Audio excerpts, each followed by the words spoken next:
Before we do anything in this video, I want to thank the bike farmer for gifting me this bike. All right, so this is a Trek 930. You've seen my videos on the 950, but this one came a few years later, so I'm guessing 1994-ish. This has to be the best bike I've ever been gifted. This is a 32-year-old Trek single track 930.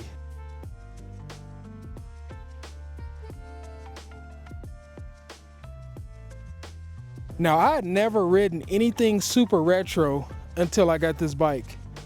And ever since I got this bike, and I've been riding old rigid bikes and stuff like that, but ever since I got this one, it's given me a huge appreciation for all kinds of bikes. And it's shown me that back in the day, they used to make some real bikes.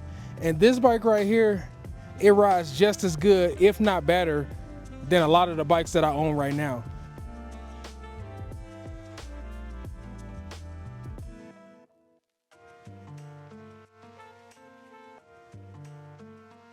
It's unbelievable the way it shifts.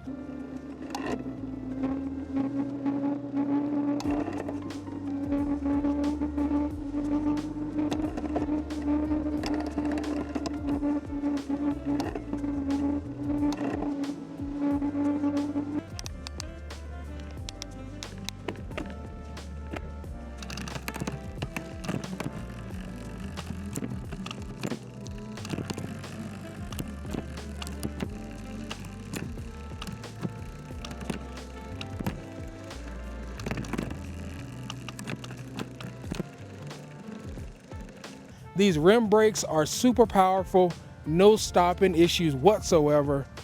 And I love this bike. You can ride this thing for miles and miles, super comfortable. It's really fast for what it is. It's considered a mountain bike. Back in the day in 1994, when this thing came out, it was originally $500. Now, I'm not sure what that equates to nowadays, but this is a pretty good bike. And I think whatever that equates to, $500 for this bike had to be a pretty good deal for what you get.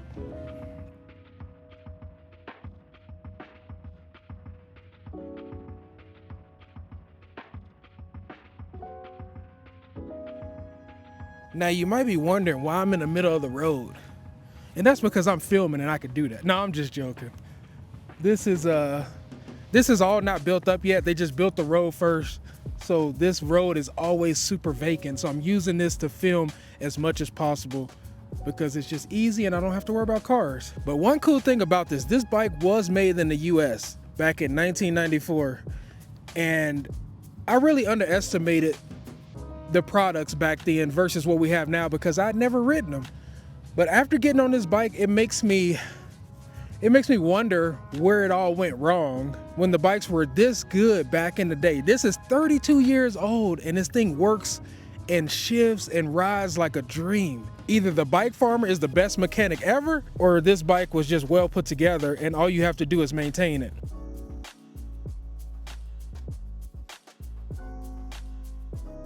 I think this is one of the very last TIG welded, which means it was TIG welded around here with these little welds. One of the last TIG welded bikes made in Waterloo, just up the street here. So I'm actually headed to the gym right now and I wanted to shed light on this bike because this is the bike I'm riding to the gym today. I usually ride my Trek Domani, but I saw this bike and I said, why haven't I made a video on this? Why haven't I shown people how awesome these bikes used to be all the way back in 1994? And it gave me the idea to really acknowledge how we've been so dependent on cars that we forgot about things like this. In my opinion, this is the best mode and the best reliable transportation that you can ever have or that was ever invented. Because this is something that even 32 years later, you can get on, you can depend on it, and you can ride it wherever you need to go. Now, I know there's situations where you can't ride, you got a family, you don't have time, you got miles and miles in between where you have to go. But I've seen a statistic where the average distance people have to go, or commute I should say, was about 5 to 7 miles, I think, maybe even less, maybe it was 3 to 5, I can't really remember. But I know it was somewhere in between 5 and 10 miles. Now, I don't have any problems riding a bike 5 to 10 miles, especially now that I've grown an appreciation for bikes. I recently paid off my car, so I don't have any obligation to put money into a car payment anymore. And that's what really sparked my interest in bikes and made me realize how much a bike has to offer if you just think of it in a different kind of way. Not as a toy, but as a tool. Now, like I said, I don't want it to seem insensitive about me talking about riding your bike everywhere, but just imagine all the people in these cars behind me that are probably going a couple miles down the road that are fully capable of riding these bikes, want to get in shape, but they feel like they have to go to the gym, they feel like they have to do all this extra stuff, when literally all you have to do is get on the bike and ride a little bit per day. That's really what I've noticed about this whole journey that I've been on. Not only do I love mountain biking, but I also just love biking now. And I love how easy and just not even trying to, you're able to get in shape. It's a great feeling. I want you to feel that too. That's why I'm sharing this journey. But as you can see, all these cars behind me, I guarantee you they're not going anywhere far.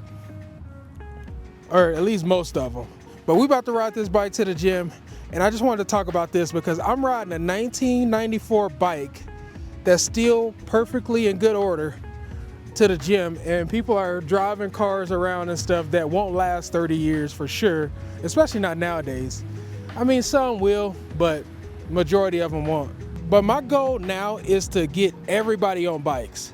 You don't have to be a cyclist or a hardcore rider. All you gotta do is just ride a bike. Look what I'm riding. I'm just about to ride it to the gym. This bike is 32 years old.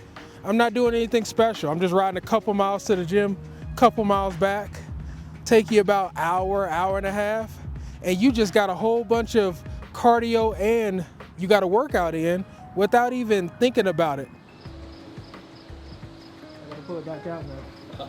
We gotta redo it. Let's hope that we don't damage something. There we go. The benefits of a 26. See, there is still a... Jim's back with the stuff. There is still a market for 26s. I'm just all in the way, huh? All right, let's throw this thing in there. All right, we finally got the bike. Now we just got to see if it fits just exactly perfect. Oh.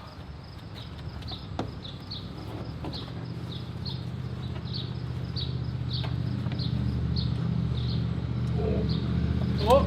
We got a pedal in this pole. Watch out, folks. This is not good. Big no-no. At least we had a towel. Shit. There it is, really. There we go. Try to avoid that. Would you say that's just exactly perfect? That's pretty good. All right, let's get out of Jim's way. Watch out for my camera.